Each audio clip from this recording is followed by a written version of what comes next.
প্রিয় দর্শক, কেমন আছেন সবাই? আশা করি সবাই ভালো আছেন। প্রিয় দর্শক, আপনারা অনেকেই প্রশ্ন করেছেন জাতীয় পরিচয়পত্রে স্বামীর নাম কিভাবে ডিলিট করব, অথবা মানে পিতামাতার নাম কিভাবে কারেকশন করব। আপনার স্বামীর নামও কারেকশন করতে পারবেন, পিতামাতার নামও কারেকশন করতে পারবেন। সেক্ষেত্রে অনেক মানে বোনদের যে এনআইডি কার্ড রয়েছে সেখানে কিন্তু পিতার জায়গায় স্বামীর নাম দেওয়া ছিল বা অনেক আগে ছিল। এখন কিন্তু বর্তমানে আর স্বামীর নাম দিতে হয় না। স্বামীর নাম থাকবে কিন্তু ডাটাবেজে ভিতরের ইনফরমেশন থাকবে। আপনার যে কার্ড রয়েছে এনআইডি কার্ড, সেই এনআইডি কার্ডের ফ্রন্ট পেজে কিন্তু আর প্রিন্ট হয় না, স্বামীর নাম উল্লেখ থাকবে না, এখন পিতামাতার নামই উল্লেখ থাকবে। তবে ডাটাবেজের ইনফরমেশনে স্বামীর নাম উল্লেখ থাকে। তো ডাটাবেজের ইনফরমেশনেও যদি যাদের ডিভোর্স হয়ে গেছে বা তালাক হয়ে গেছে তাদের জন্য এইটা কিন্তু কারেকশন করে নিতে পারেন। নতুন যদি আপনার বিয়ে করে থাকেন তাহলে সেই ক্ষেত্রে আপনি নর্মাল একটি আবেদন করেই এটা কিন্তু খুব সহজেই আবেদন করে আপনি কারেকশন করে ফেলতে পারেন। তো যাদের এখনও এনআইডি কার্ডে স্বামীর নাম রয়েছে তারা কিন্তু এটা সংশোধন করে পিতামাতার নাম সংশোধন করতে পারবেন ইজি ওয়েতে। এটা জাস্ট আবেদন করে এটার সাথে ডকুমেন্ট লাগবে আপনার পিতামাতার যে জাতীয় পরিচয়পত্র রয়েছে সেই জাতীয় পরিচয়পত্র হুবহুব সেই নামেই আপনাকে আবেদন করতে হবে। অনলাইনে আবেদন করে 230 টাকা পেমেন্ট করতে হবে, সরকারি ফি, কোনো দালালের কোনো টাকা দিতে হবে না। আর এটা আবেদন করলে অনলি 15 থেকে 20 দিনের মধ্যে কিন্তু হয়ে যায়। অনেক ক্ষেত্রে এক সপ্তাহের মধ্যেও কিন্তু এটা কারেকশন হয়ে যায়। তো আপনারা যদি সঠিক ডকুমেন্ট দেন তাহলে খুব দ্রুত হয়ে যাবে। তো এছাড়াও যাদের স্বামীর নাম পরিবর্তন করবেন তাদের জন্য যে ডকুমেন্টটা লাগবে সেটা মেজর ডকুমেন্ট নিকানামা, যেটা ম্যারেজ সার্টিফিকেট। আপনারা বিয়ের সময় যে কাবিননামা থাকে, আমরা নিকানামা বলি, তো সেই ম্যারেজ সার্টিফিকেট বা নিকানামা বা কাবিননামা সেইটার ফটোকপি করবেন, অথবা এটা স্ক্যান করে যখন অনলাইনে আবেদন করবেন তখন এটা স্ক্যান করে আপলোড করতে হবে।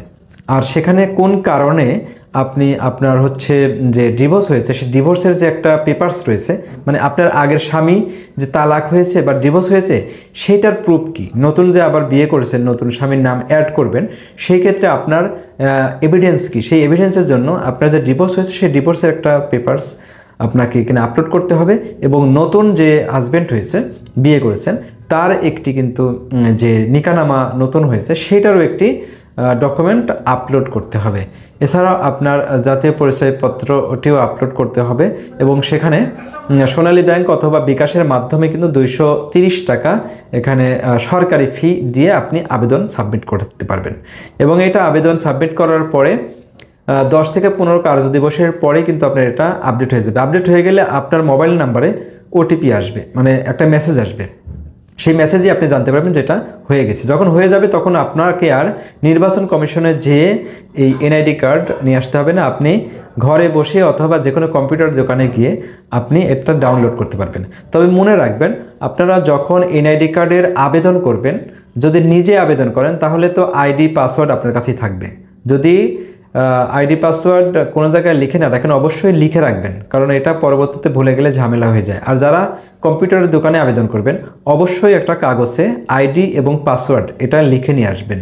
তাহলে হবে কি, পরবর্তীতে আপনি যখন এই এনআইডি কার্ড ডাউনলোডের প্রয়োজন হবে তাহলে সেই ক্ষেত্রে কিন্তু যে কোনো দোকান থেকে বা মোবাইল থেকেও কিন্তু আপনি এই জাতীয় পরিচয়পত্র আপডেটটা ডাউনলোড করতে পারবেন। ডাউনলোড করে ল্যামিনেট করে প্রিন্ট করতে পারবেন। আরেকটা কথা বলে রাখি যে স্মার্ট কার্ড যারা পেয়েছেন, স্মার্ট কার্ড কিন্তু এখন কারেকশন করলে আর স্মার্ট কার্ড পাবেন না, আপনি পুনরায় আবার আপনাকে ল্যামিনেটেড এই কার্ডটি নিতে হবে। কারণ এখন স্মার্ট কার্ডের যে কার্যবিধি, মানে স্মার্ট কার্ডের যে কাজগুলো সেটা বাংলাদেশে এখনও চালু হয়নি, যার কারণে স্মার্ট কার্ড একবারই এখন পাচ্ছেন। পরবর্তীতে যখন এটার কার্যক্রম শুরু হবে তখন আপনারা পাবেন। যদি স্মার্ট কার্ড হারিয়ে যায় বা স্মার্ট কার্ড কারেকশন করেন তাহলে সেই ক্ষেত্রে আবেদন করলে আবার নতুন স্মার্ট কার্ড পাবেন। সেক্ষেত্রে প্রথমবারের জন্য 1000 টাকা, দ্বিতীয়বারের জন্য 2000 টাকা, তৃতীয়বারের জন্য 5000 টাকা, এইভাবে কিন্তু বাড়তে থাকবে। তো এই জন্য স্মার্ট কার্ড নিলে সাবধানে রাখবেন যাতে না হারায়, সতর্ক থাকবেন, প্রয়োজনে ফটোকপি ব্যবহার করবেন। তো প্রিয় দর্শক, আশা করি বুঝতে পেরেছেন। আর আপনাদের অবশ্যই এই ভিডিওটি কাজে লাগবে এবং ইনফরমেশন বা তথ্যটি আপনাদের হেল্পফুল হবে। তো প্রিয় দর্শক, আপনি যদি এই চ্যানেলে সাবস্ক্রাইব করে থাকেন এই চ্যানেলটি তাহলে অসংখ্য ধন্যবাদ। আর এখনও যদি চ্যানেলটি সাবস্ক্রাইব করে না থাকেন তাহলে এখানে থাকা যে লাল কালারের সাবস্ক্রাইব বাটন রয়েছে সেখানে জাস্ট টাচ করলেই সাবস্ক্রাইব হয়ে যাবে। আর সাবস্ক্রাইব করার জন্য কোনো সমস্যা হবে না আশা করছি। সাবস্ক্রাইব করে থাকলে আমরা এরকম আপডেট ভিডিও বানাতে অনুপ্রেরণা পাই। তো প্রিয় দর্শক, রিকোয়েস্ট থাকবে সাবস্ক্রাইব করবেন এবং ভিডিওতে একটি লাইক করবেন।